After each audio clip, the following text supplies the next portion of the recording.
এইটার গণজোয়ার হয়ে গেছে, নিরপরাধ মানুষও মারা যাচ্ছে। এইটা বন্ধ হোক, এইটা আর চলতে দেওয়া যায় না। সবকিছুর তো একটা শেষ আছে, এইটারও শেষ দরকার।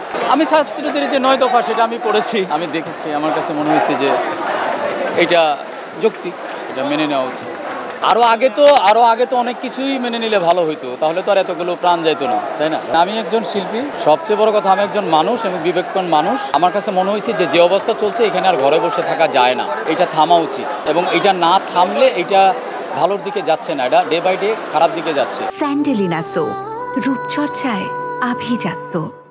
এই এত নিষ্পাপ প্রাণ এইভাবে ঝরে যাবে, এটা হইতে পারে না, এটা মেনে নেওয়া যায় না, এটা দুঃখজনক, এটা পারবো না। দেখেন, এই যে এটা তো ছাত্রদের এক ধরনের সিদ্ধান্ত, ঠিক আছে?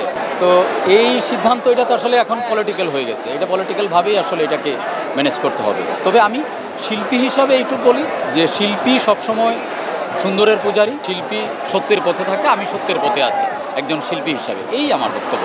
তবে সবচেয়ে বড় কথা, এইটা থামা উচিত, এটা আর চলতে দেওয়া যায় না, যে কোনো উপায় হোক থামা উচিত। আমি এটা এখন কিভাবে বলবো, আমাকে যদি এখন কেউ এটা তো পরিষ্কার আমি কি করি না করি, আমার আইডিওলজি কি, এটা তো মোটামুটি মানুষ জানে, শিল্পী হিসাবে হোক, নির্মাতা হিসাবে হোক, বা অভিনেতা হিসাবে হোক।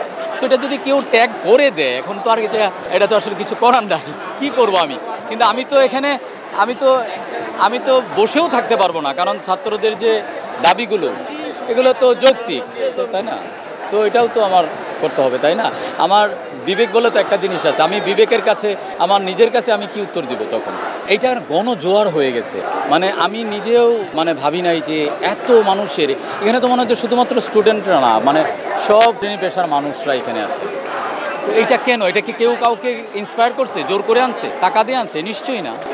তো স্বপ্রণোদিত হয়ে আসছে সবাই। সিদ্ধান্তটা আসলে রাজনৈতিক, তো রাজনৈতিক সিদ্ধান্তটা আরও হয়তো আগে নিলে হয়তো ভালো হইতো, বাকিটা এখন রাজনৈতিকভাবে এটা মোকাবেলা করতে হবে, তাই না? আমার চাওয়াটা খুব ক্লিয়ার, আমার ব্যক্তিগত চাওয়াটা হলো এটা, এই যে খুনাখুনি হচ্ছে, এই যে মানুষ মারা যাচ্ছে এবং নিরপরাধ মানুষও মারা যাচ্ছে, এইটা বন্ধ হোক, এইটা আর চলতে দেওয়া যায় না। সবকিছুর তো একটা শেষ আছে, এইটারও শেষ দরকার, আর চলতে দেওয়া যায় না।